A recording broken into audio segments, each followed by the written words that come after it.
And this school in front is the one I used to go, but it was much more old-fashioned. Is this the sort of school that Charlotte would go to? Charlotte can't go to this school. No, Charlotte can't go to these schools. Why not? I was thinking actually about that, and I was thinking, you know, is this got to do with colour or has it got to do with religion? I was sitting down and I was having a think. I worry about you know, what. I don't want her to forget who she is or where I'm from or her mum's from. I don't want her to forget these things. I think these schools around here will make her lose her identity.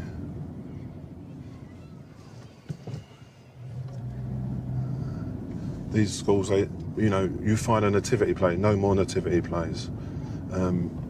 Christmas cards, no more Christmas cards. Nothing like that is celebrated anymore. It's sort of rubbed that it's just an holiday. Her face won't fit around here, and you know, that's what I worry about. You see on the news, Muslims this and Muslims that, and that thing that happened up in Birmingham, I worry about things like down here because you've got the same sort of cliquey. There's no mixing. Have you visited schools around here? I mean, I've taken a look on the outside of the school around here, and a lot of them are, you know, mainly Muslim children. Is she going to know any other way? Will she feel, or will she think that is the only way and the right way? Will she have options? I don't care if Charlotte goes to a school and there's a mix and everything's on an even keel. And then she says, Dad, I want to do this, I want to do this, I want to do this. I don't think there's choice around here. The schools, they terrify me around here, absolutely terrify me.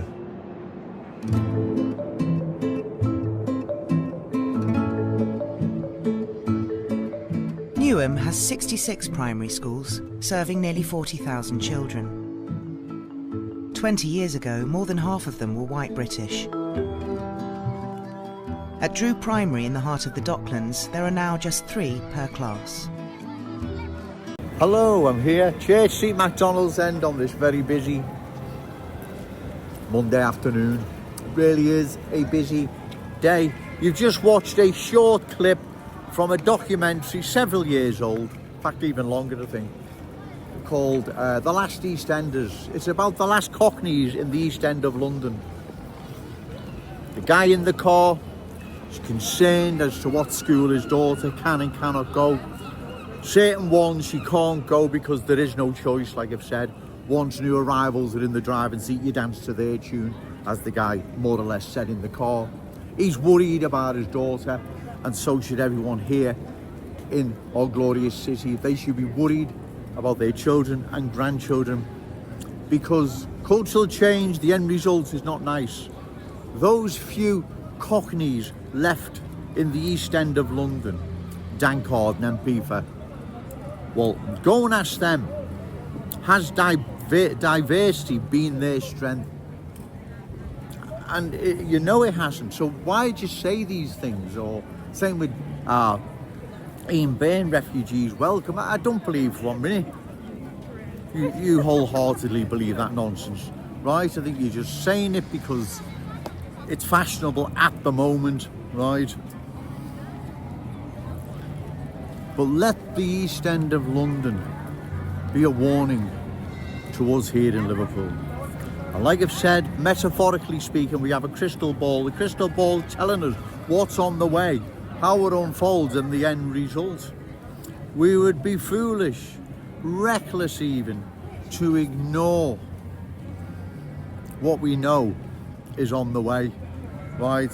And the only way we change this is by voting these reckless MPs out. Dan, the diversity man. Dan Carden for Walton. Ian Byrne, refugees welcome. West Derby MP. We need to vote these people out, ladies and gentlemen. And you, Dan Carden, making noises about you're all in favour of an investigation into an inquiry into grooming gangs. If you were against these grooming gangs, you'd be against the cultural change that's brought these gangs here, right? But you're not against further cultural change, right? In fact, you're promoting it with your diversity or strength nonsense. If you were really truly against grooming gangs and you wanted an inquiry, you would be against the culture coming into our country that's responsible for these gangs. But you're not, right?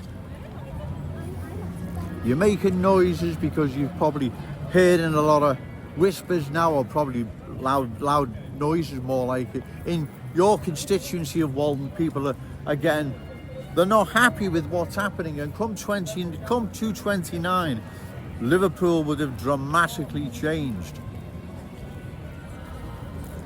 regarding further cultural change, and your seats here could well be up for grabs, right?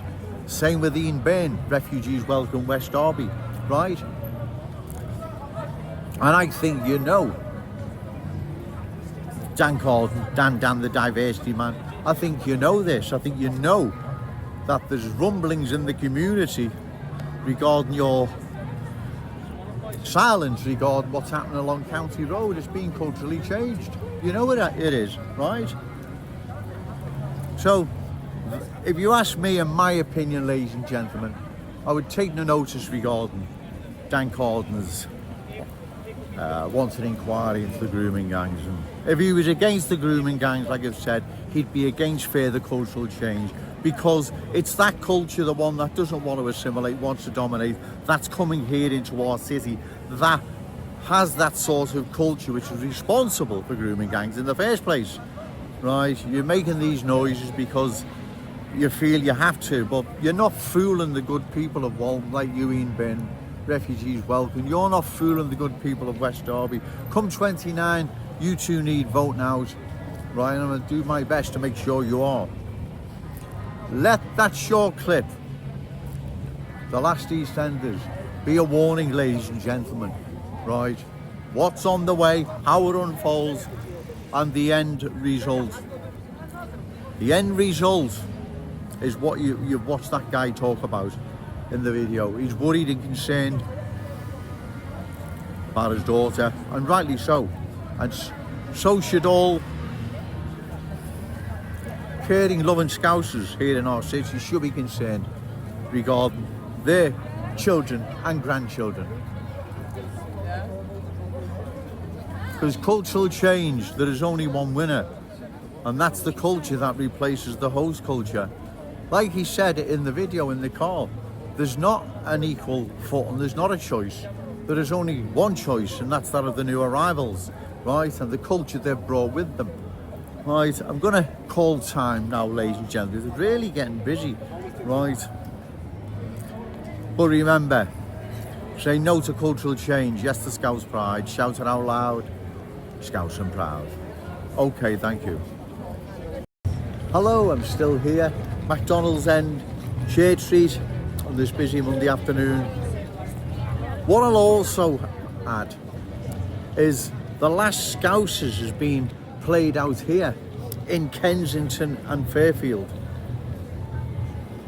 on a smaller scale at the moment to the East End of London, of course, but the same cultural change is happening. The last Scousers is being played out here in Kensington and Fairfield, spreading to County Road, West Derby Road, Prescott Road, Walton Road, Westminster Road, Wavertree Road, Smithdown Road, and many other long-standing proud Scouse communities. But the last Scousers is indeed being played out in Kensington and Fairfield. 5 or 10 years from now, where's Kensington and Fairfield going to be? Where will County Road be in 5 to 10 years' time? Hopefully, at the next general election, 2029, Dan Carden, Dan the diversity man, Walton MP, he's voted out. Refugees Welcome, Ian Byrne for West Derby, he's voted out, and we can save our city from further cultural change and the fate that underwent the East End of London. No more Cockney sparrows fly over London, and we all know why. It's cultural change, ladies and gentlemen. That's why. And we must oppose this. We must stop it. We oppose it at any forthcoming election. The general election in 229 is of the utmost importance, ladies and gentlemen, that we make a statement. The good people of Liverpool, you've got to vote these reckless politicians out before they destroy our glorious city and our cherished city centre. Look what's happened to the East End of London and beyond. It no longer exists in the true sense of the word. It has been culturally changed into a different place. Everyone knows it has. Everyone knows what has happened. It has been changed into a different place. And if we don't oppose further cultural change, then we're going to see the same happen here in our glorious city and our cherished city centre. So it's in everyone's interest, ladies and gentlemen, to make sure these politicians are brought to book. So remember, say no to cultural change, yes to Scouse pride, shout it out loud, Scouse and proud. Okay, thank you.